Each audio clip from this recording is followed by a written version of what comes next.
मंडळी, हे आहे अतिशय पौष्टिक, अतिशय पोषण मूल्यांनी समृद्ध असं वेट लॉस सूप. कशाचं सूप आहे तुम्ही ओळखलंय का सांगा बरं मला. आणि हे सूप कसं केलं तर ते आपण आता बघूया. मस्त वास येतोय सूपचा. ते आता मी सर्व करते. तुम्ही पुढचा व्हिडिओ बघा की मी हे कसं केलंय. नमस्कार मंडळी, हेल्दी फूड कट्ट्यावर सगळ्यांचं खूप स्वागत. मस्त असा पावसाळी किंवा गारठा असा वातावरणात पडलेला आहे. त्यावेळेला असं आपल्याला मस्त वेगवेगळं असं सूप खायची इच्छा होते.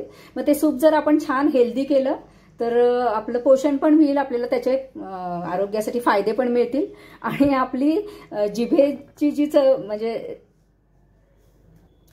जिभेला जे आपल्याला हवं असतं, चटपटीत काहीतरी प्यावंसं वाटतं, तर ते पण पूर्ण होईल. तर त्याच्यासाठी मी आज अगदी हेल्दी असं भोपळ्याचं सूप करून दाखवणार आहे. आणि भोपळाची मी सालं काढलेली नाही आहेत. मी याच्या आधी पण तुम्हाला दाखवलं होतं घारग्याच्या व्हिडिओमध्ये. सालं काढायचं थोडंसं कंटाळवाणं होतं, त्याच्यामुळे हे मी असंच कुकरमध्ये सालासकट हा भोपळा ठेवलेला आहे. थोडेसे फक्त त्याचे तुकडे करून घेते. जेव्हा भोपळा शिजतो तेव्हा त्याची सालं अगदी आरामात निघतात. त्यानंतर आपला जो भोपळा आहे ना तर तो थोडासा गुळमट असतो, तर त्याची चव वाढवण्यासाठी, त्याला चटपटीतपणा आणण्यासाठी हे मी टोमॅटो घालतेय. टोमॅटोचे सुद्धा आरोग्याला फायदे असतात, व्हिटॅमिन सी असतं त्याच्यामध्ये आणि अर्थात चवीला सुद्धा आपल्याला टोमॅटो आवडतात. मी फक्त 2 भाग करून घेतेय आणि हे आपण कुकरमध्ये ठेवूया. टोमॅटोचं प्रमाण कमी जास्त करू शकता तुम्ही. मी 2 घेतलेले टोमॅटो. हा जरा मोठा आहे, एक थोडासा लहान घेतलेला आहे.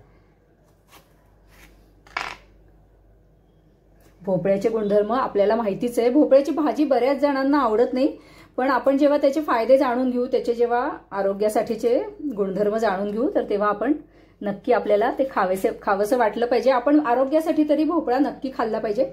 त्याच्यानंतर आता माझ्याकडे एक छोटंसं रताळं आहे आणि रताळा सुद्धा भरपूर, रताळ्यामध्ये सुद्धा फायबर असतं. आपण एरवी रताळं खात नाही, फक्त उपासालाच खातो.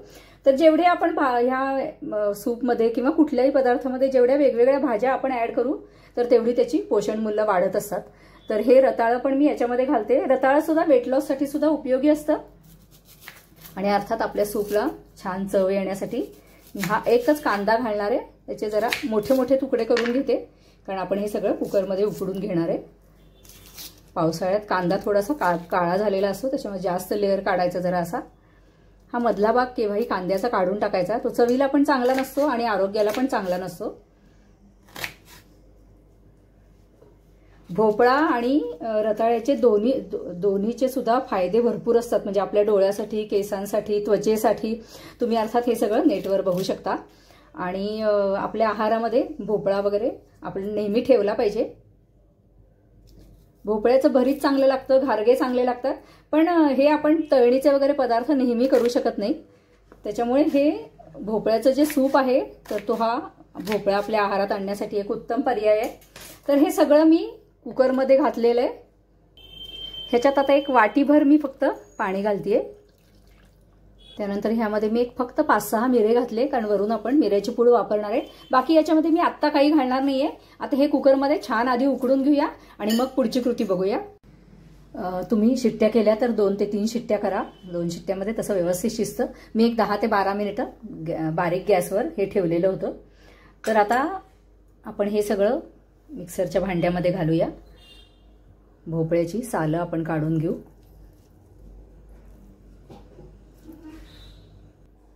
टोमॅटोची सालं जी सहज निघतात ती आपण काढून टाकू. त्यानंतर रताळ्याचं साल सुद्धा आपण काढून घेऊया. रताळ्याच्या थोड्या बारीक आपण फोडी करून घेऊया, म्हणजे मिक्सरमध्ये व्यवस्थित छान बारीक होईल. तर अशा सगळ्या भोपळ्याच्या साली मी काढून घेतलेल्या आहेत. हे बघा, अगदी भोपळा छान शिजलाय, त्याच्यामुळे साली अगदी सहज वेगळ्या होतात.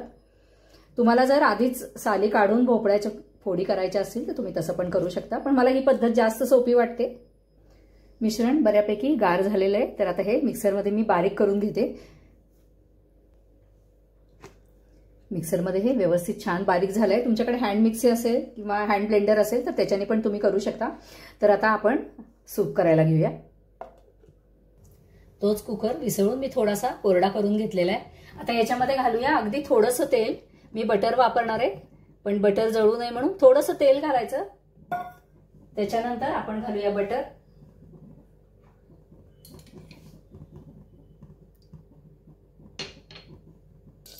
बटर मेल्ट झाले. एकच मी तमालपत्र घालणार आहे. तुम्हाला हवं असेल तर तुम्ही याच्यामध्ये जिरं पण घालू शकता. त्यानंतर मी हा एक 5-6 लसणाच्या पाकळ्या थोड्या अगदी बारीक चिरून घेतलेल्या आहेत. तुम्हाला आवडत असेल तर तुम्ही कांद्याबरोबर कुकरमध्ये सुद्धा हा लसूण घालू शकता. पण असं जरा थोडासा खमंग लागतो आणि मध्ये मध्ये बाईट आलेला छान लागतो. लसूण फार लाल करायचं नाहीये, अगदी थोडासा परतायचा आहे. 2 मिनिट लसूण परतून झालाय. आता हे मिक्सरमधलं जे मिश्रण आहे तर ते आपण याच्यात घालूया. आता आपल्याला सूप किती थिक किंवा पातळ हवंय त्याप्रमाणे आपण पाणी ऍड करायचं याच्यामध्ये. थोडंसं थिकच सूप हे छान लागतं आणि पोटभरीचं होतं. महत्वाचं म्हणजे याच्यात 1 टीस्पून मी खडे मीठ घालतेय. तुम्ही साधं मीठ घातलं तरी सुद्धा चालेल. छान ढवळून घेऊया. भरपूर पोषण मूल्यांनी असं समृद्ध असं हे सूप आहे. छान पोटभरीचं पण सूप होतं. याच्यामध्ये आपण मैदा कॉर्नफ्लोअर काहीही वापरलेला नाहीये. आपल्याला सगळ्यांना माहिती आहे भोपळामध्ये ए व्हिटॅमिन भरपूर प्रमाणात असतात. व्हिटॅमिन के असतं की ज्याच्यामुळे आपली हाडं बळकट होतात.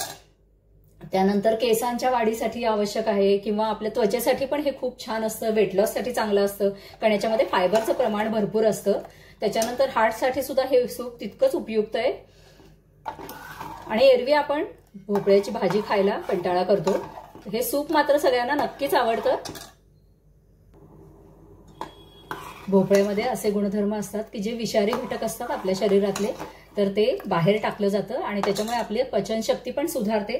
तर मंडळी असं हा अतिशय उपयुक्त आपल्या आरोग्यदायी अतिशय आरोग्यदायी असं हे भोपळ्याचं आणि टोमॅटोचं सूप. ही रेसिपी जर तुम्हाला आवडली असेल तर मला नक्की कमेंट करून सांगा. लाईक करा, शेअर करा, सबस्क्राईब करा. ह्याच्यामध्ये आता मी मिरे आधी घातलेलेच होते. वरून फक्त गार्निशिंगसाठी थोडीशी मिऱ्याची पूड मी वापरणार आहे. त्यानंतर मी थोडंसं बटर सर्व केल्यावर घालणार आहे. तुम्हाला हवं असेल तर घाला, नाही घातलं तरी सुद्धा चालेल कारण थोडंसं बटर आपण याच्यामध्ये घातलेलं आहे. तर ही छान अशी मस्त वेट लॉस रेसिपी पण आहे. तर चला मंडळी पटपट लाईक करा. धन्यवाद.